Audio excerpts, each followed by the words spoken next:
네, 오늘은 하나님에게만 희망을 두고 살아라 라는 제목으로 창세기 32장 22절에서 32절까지 있는 말씀으로 같이 나눠보겠습니다. 제가 아, 기록된 말씀 봉독해 드리겠습니다. 그 밤에 야곱은 일어나서 두 아내와 두 여종과 11 아들을 데리고 야복 나루를 건넜다.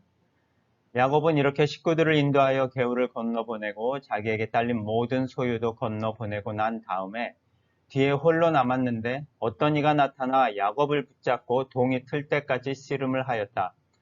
그는 도저히 야곱을 이길 수 없다는 것을 알고서 야곱의 엉덩이뼈를 쳤다. 야곱은 그와 씨름을 하다가 엉덩이뼈를 다쳤다. 그가 날이 새려고 하니 놓아달라고 하였지만 야곱은 자기에게 축복해 주지 않으면 보내지 않겠다고 떼를 썼다. 그가 야곱에게 물었다. 너의 이름이 무엇이냐? 야곱이 대답하였다. 야곱입니다. 그 사람이 말하였다. 내가 하나님과도 겨루어 이겼고 사람과도 겨루어 이겼으니 이제 내 이름은 야곱이 아니라 이스라엘이다. 야곱이 말하였다. 당신의 이름이 무엇인지 가르쳐 주십시오. 그러나 그는 어찌하여 나의 이름을 묻느냐 하면서 그 자리에서 야곱에게 축복하여 주었다. 야곱은 내가 하나님의 얼굴을 직접 뵙고도 목숨이 이렇게 붙어 있구나 하면서 그곳 이름을 브니엘이라고 하였다. 그가 브니엘을 지날 때에 해가 솟아올라서 그를 비추었다. 그는 엉덩이뼈가 어긋났으므로 절뚝거리며 걸었다.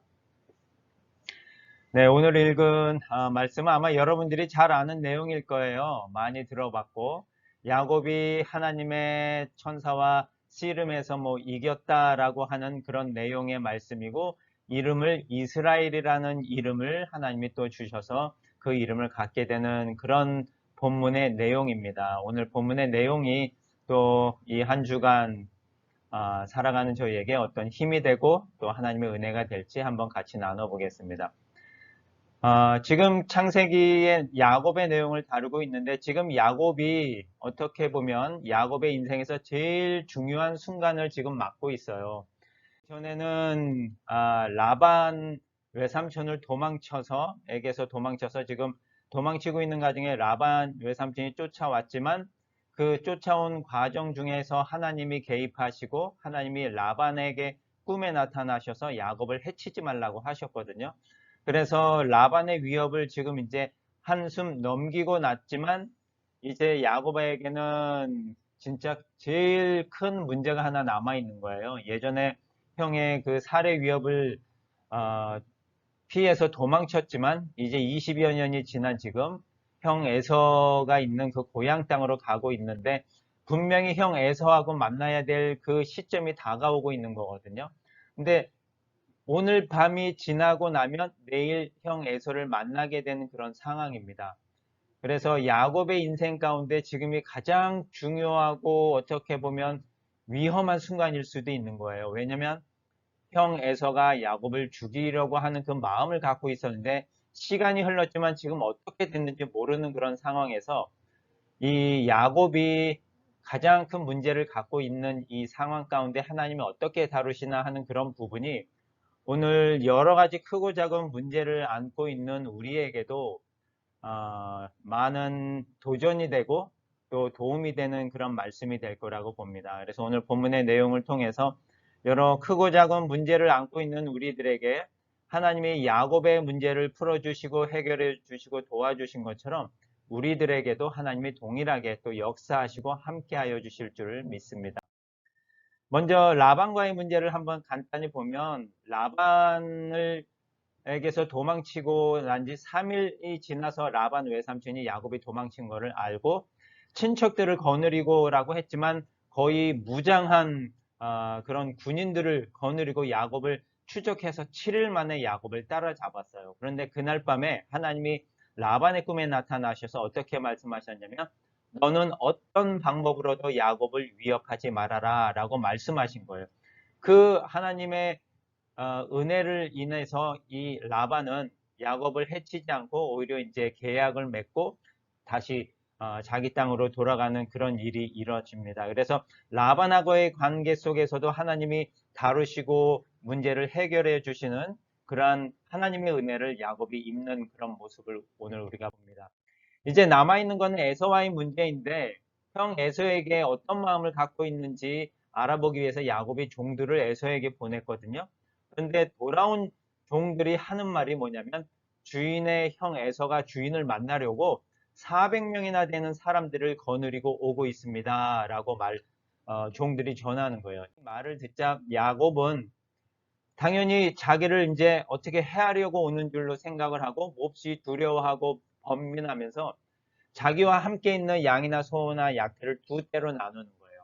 만약에 에서가 한 떼를 이렇게 치면 다른 한 떼를 갖고 도망갈 수 있으니까 너무도 그런 세상적인 생각이나 그런 방법으로 지금 어떻게 하면 이 위기를 피해갈까라고 생각하고 궁리하는 그런 야곱의 모습을 볼 수 있고, 그리고 11절에 보니까 이제 야곱이 내가 주께 간절히 기도합니다라고 하면서 나를 형 에서의 손에서 구해 주소서, 그가 와서 나와 내 처자들을 칠까 두렵습니다. 이런 개인적인 신변의 그 위협, 어려움, 이런 문제 가운데 야곱이 지금 너무도 힘든 시간을 지금 보내고 있는 거거든요. 이렇게 주께 간절히 기도한 그 시간이 야곱의 인생에 있어서 얼마나 많았는지 모르겠지만 지금 성경에 기록된 모습상에서는 지금이 가장 절대절명의 위기와 순간에 지금 봉착해 있는 야곱의 모습입니다. 그날 밤 야곱이 거기서 밤을 새고 형 에서에게 보낼 선물을 준비하는데 지금 기록되어 있는 이러한 내용의 숫자가 거의 약 500마리 정도의 그 가축들을 준비해서 형 에서한테 보내는 거예요. 거의 자기가 가지고 있는 재산의 거의 절반에 가까운 것을 떼어서 형 에서한테 보내려고 하는데 그 선물을 보낸 이유가 형의 선물을 보내서 형의 감정을 누그러지게 한 다음에 형을 만나면 그가 자기를 용서할 수 있을까라는 그런 생각에서 이런 선물을 보내는 방법을 또 생각해보고 있는 야곱의 모습을 봅니다. 저희도 여러 가지 많은 어려운 순간들을 만날 때 뭐 여러 가지 생각들을 많이 하고 어떻게 하면 이것을 이겨낼 수 있을까, 이렇게 해볼까 저렇게 할까 여러 가지 방법들을 많이 사용하듯이 야곱도 동일하게 형 에서의 마음을 최대한 누그러지게 할 수 있는 방법을 생각해보고 선물을 보내면 좋겠다라는 생각에 이런 생각을 한 거예요. 이런 형 에서에게 향한 그런 야곱의 모습을 보면서 하나님이 지금까지 어떻게 야곱을 도와주시고 은혜를 베풀어 주시는지의 모습을 우리가 한번 쫙 생각해 봤으면 좋겠는데, 처음에 형 에서를 피해서 도망갈 때 야곱이 베델에서 돌베개를 베고 자고 있을 때 꿈에 하나님이 나타나셔서 야곱에게 약속하셨거든요. 너와 함께하고 너를 가나안 땅으로 꼭 돌아오게 해주겠다라고 약속을 베풀고 은혜를 베풀어 주시는 그 하나님의 모습을 보고, 그리고 라반 외삼촌하고 있을 때 야곱을 해하려고 할 때마다 하나님이 지켜주시는 모습도 보았고, 그 다음에 야반도주한 야곱을 뒤쫓은 라반에게 꿈에 나타나서 야곱을 해하지 말라고 하는 그런 은혜의 하나님을 볼 수가 있습니다. 그리고 오늘 본문에는 읽지는 않았지만 본문 1절, 2절에 보면 야곱이 가나안으로 들어오는 도중에 하나님이 보내주신 천사의 그 그룹들을 봅니다. 두 군데의 그룹들을 보는데 마하나임이라고 이름하여서 그런 이름을 붙였는데, 하나님의 군대가 하나님의 천사들이 앞장을 서서 야곱에 가는 길을 지켜주시는 그런 모습을 기록되어 있는 구절도 봅니다. 이렇게 하나님께서 야곱의 모든 시간마다 관여하시고 은혜를 베풀어 주고 계신데, 지금 가장 중요한 이 순간에는 하나님이 어떻게 은혜를 베풀어 주시나 보니까 24절에 지금 야곱이 어떤 상황이냐면 데리고 있던 모든 가족들하고 가축을 야복강 건너편으로 다 건너가게 했어요. 그리고 야곱 혼자서 야복강 반대편에 홀로 남아있는 상황입니다.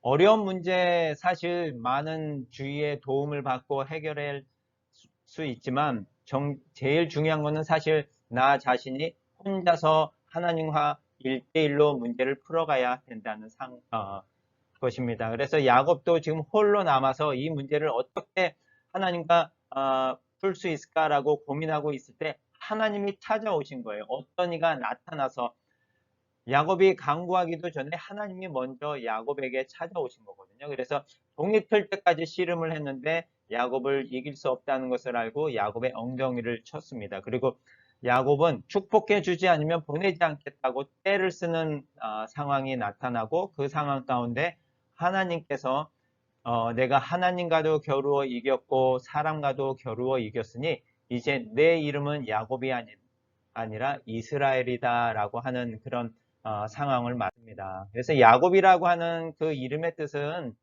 야곱이 형 에서의 발꿈치를 붙잡고 나왔잖아요. 그래서 발꿈치를 잡은 자라는 직역하는 의미가 있지만 또 의역으로 그 안에 담겨 있는 말은 속이는 자라는 그런 뜻입니다.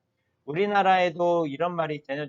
내가 어떤 일을 하는데 누가 내 발목을 잡았다고 하면 좀 하는 일을 못하게 막고 하는 그런 내용인 것처럼 이 발꿈치를 잡았다 또는 발꿈치를 들었다라는 이런 내용이 그 말이 그 중동 땅에서 지금 이스라엘 그 땅에서는 이런 속이는 자, 또 거스리는 자, 배반하는 자 이런 느낌의 뉘앙스를 갖고 있는 의미입니다.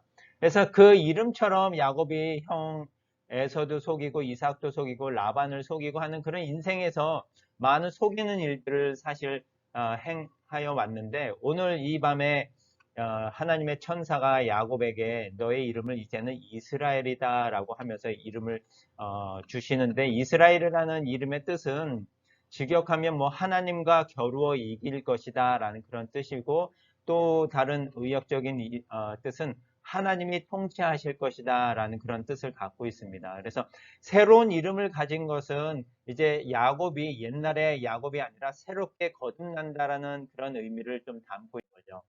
그래서 하나님과 겨루어 이긴다라는 그런 뜻이지만 사실 어떻게 우리가 하나님을 이길 수 있겠습니까? 하나님을 이기려고 애쓰는 게 아니라 하나님한테 오히려 더 주고 하나님이 하는 대로 순종하고 복종하는 그런 모습이 바로 하나님이 우리에게 원하는 모습이지 않을까 하는데 이 이스라엘이라고 하는 그 뜻을 다른 영어 번역 성경에 보면 이렇게 또 기록을 하고 있어요. 하나님을 더불어 능력을 얻고 사람 중에서 강해질 것이다 라는 그런 뜻을 갖고 있는 번역본도 있습니다. 그래서 하나님과 겨뤄서 뭐 승리한다, 이긴다 이런 의미라기보다는 하나님을 통해서 우리가 능력을 얻고 힘을 얻는다라는 그런 뜻으로 이해를 될 것 같습니다. 그리고 나서 하나님으로부터 그 이스라엘이라는 이름을 받고 새벽녘이 되고 지나서 야곱이 이렇게 고백을 합니다. 내가 하나님의 얼굴을 직접 뵙고도 목숨이 이렇게 붙어 있구나 하면서 그곳 이름을 브니엘이라고 합니다. 그리고 그곳 브니엘을 지날 때 아침 해가 환히 솟아올라서 야곱을 환하게 비추는 그런 모습을 보여줍니다. 우리도 이런 모습들을 있잖아요. 간밤에 천둥 치면서 비가 막 쏟아졌는데 아침 되었는데 환하게 개이고 동쪽에서 해가 딱 떠오르면서 환하게 비치는 그런 모습을 봤을 때 뭔가 이렇게 새롭게 되는 느낌, 그런 느낌들을 많이 볼 수 있잖아요. 이 아침에 그 야곱에게 이렇게 해가 의로운 하나님의 해가 떠올라서 야곱을 환히 비추는 이런 모습 속에 하나님의 은혜가 얼마나 강하게 야곱에게 비춰주는지 그 모습을 간접적으로 표현한 모습인 것 같습니다. 그런데 이 야곱이 야복강에서 하나님의 천사와 다루었던 그 씨름의 내용을 호세아 선지자가 이제 어떻게 해석을 하냐면 3절에서부터 6절 호세아 12장에 있는 이 말씀인데요. 이 말씀을 통해서 오늘 야복 강가에서 하나님의 은혜를 받은 야곱을 호세아 선지자가 어떻게 보는지 한번 읽어보겠습니다. 4절에 보니까 야곱은 천사와 싸워서 이기자 울면서 은총을 강구하였다. 하나님은 베델에서 그를 만나주시고 거기에서 우리에게 말씀하셨다. 주님은 만군의 하나님이시다. 주님은 우리가 기억해야 할 그분의 이름이다. 그러니 너희는 하나님께 돌아오너라. 사랑과 정의를 지키며 너희 하나님에게만 희망을 두고 살아라.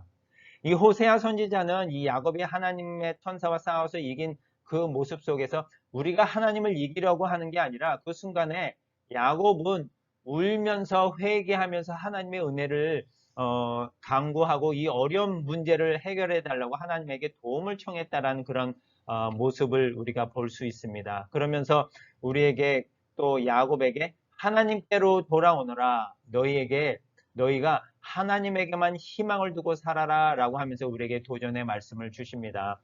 야곱처럼 인생에 있어서 그런 최고의 위기의 순간에 처해 있는 야곱에게 하나님이 나타나셔서 은혜를 베풀며 도와주신 것처럼 크고 작은 여러 가지 문제들을 만났을 때 우리가 여기저기 찾을 게 아니라 하나님에게만 희망을 두고 하나님에게 돌아오고 또 하나님에게 그 은혜를 간구할 때 하나님이 이렇게 야곱에게 부어주신 은혜처럼 우리에게도 동일하게 그러한 은혜를 부어주시고 또 이 한 주간 또 우리가 살아갈 수 있는 힘을 더해 주실 것입니다.